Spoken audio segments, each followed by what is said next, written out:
នៅពេលដែលAFP នេះ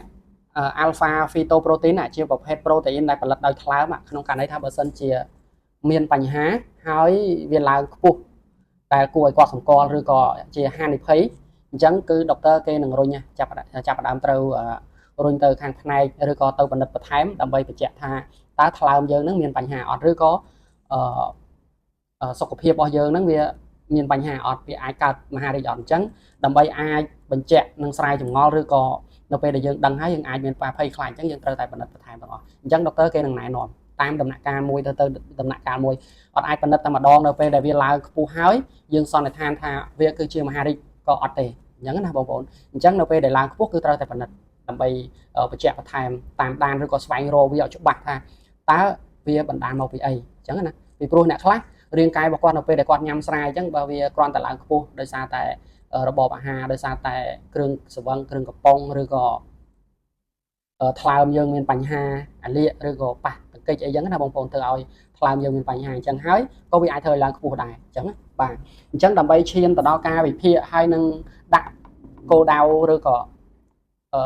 បញ្ជាក់ថាយើងមានបញ្ហាឬអត់បញ្ហានេះ3យ៉ាងដែលយើងអាចយកទៅវិភាគបានបាទទី1គឺអូអេកូមើលបាទអូអេកូមើលថ្លើមបាទស្វែងរកថាតើវាមានដុំសាច់អត់មានអុចមានចុចមានលវោះមានតបៅមានអីអត់បាទបើសិនជាក្នុងដំណាក់កាលទី1ហ្នឹងបើអូអេកូហើយឃើញតែមានបញ្ហាគឺគេចាប់ដើមរុញបាទ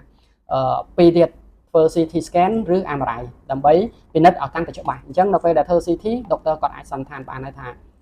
សាច់ហ្នឹងឬក៏ថ្លើមហ្នឹងចាប់ដើមមានបញ្ហាវាស៊ីដល់កម្រិតណាបញ្ហាបាទបើសិនជាយើងអត់ធ្វើ CT អត់ធ្វើអូអេកូនេះទេអាពីរនេះអាដំណាក់កាលទី1ទី2នេះអញ្ចឹងយើងក៏អាចសន្និដ្ឋានថាយើងនឹងមានកើតមហារីកឬក៏អត់ដែរអញ្ចឹងណាបាទអញ្ចឹងហើយបានដុកទ័រគាត់នឹងទាមទារពិនិត្យបន្ថែមអញ្ចឹងហើយបានអានេះគឺជាគោលសំខាន់ណា alpha phytoprotein នេះដែលជាការផលិត protein នៅក្នុងថ្លើមចេញមកច្រើនលើសបរិមាណធ្វើឲ្យដុកទ័រគាត់ចាប់ផ្ដើមពិនិត្យបន្ថែមអញ្ចឹងដើម្បីពិនិត្យបានអូអេកូមើលថ្លើមហើយនឹងផុតពីអូអេកូហើយមើលអត់ច្បាស់ទេបើសិនជាមើលទៅស្ថានភាពមានបញ្ហាអញ្ចឹងគាត់នឹងរុញទៅតែបើថាអត់មានអីទេអស់នេះអត់មានទៅពិនិត្យទេ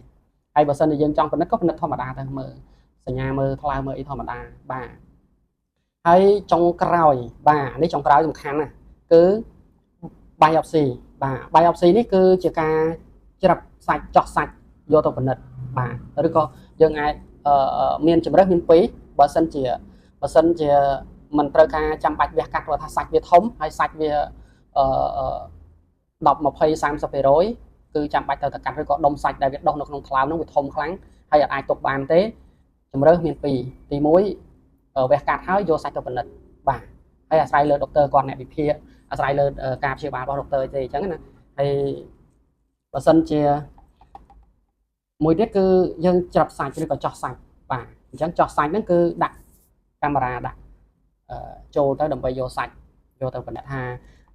alpha phytoprotein ហ្នឹងវាឡើងខ្ពស់កម្រិតណាហើយវាមហារីកអត់បើសិនជា biopsy មកបញ្ជាក់ថាយើងជាសាច់ធម្មតាអត់មានបញ្ហាទេក៏យើងត្រូវតាមដានតែបើសិនជា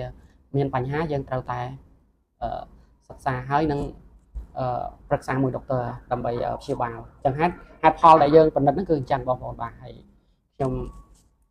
ក៏មានប៉ុណ្ណឹងបាទហើយអរគុណច្រើនបងប្អូនបាទក៏បងប្អូនមានបញ្ហាអញ្ចឹងបងប្អូនអាច comment នៅក្នុងវីដេអូបានអញ្ចឹងណាបងប្អូនបាទហើយជួយ subscribe YouTube channel ផងបងប្អូនបាទហើយអរគុណច្រើនជម្រាបលាបាយបាយបងប្អូនបាទ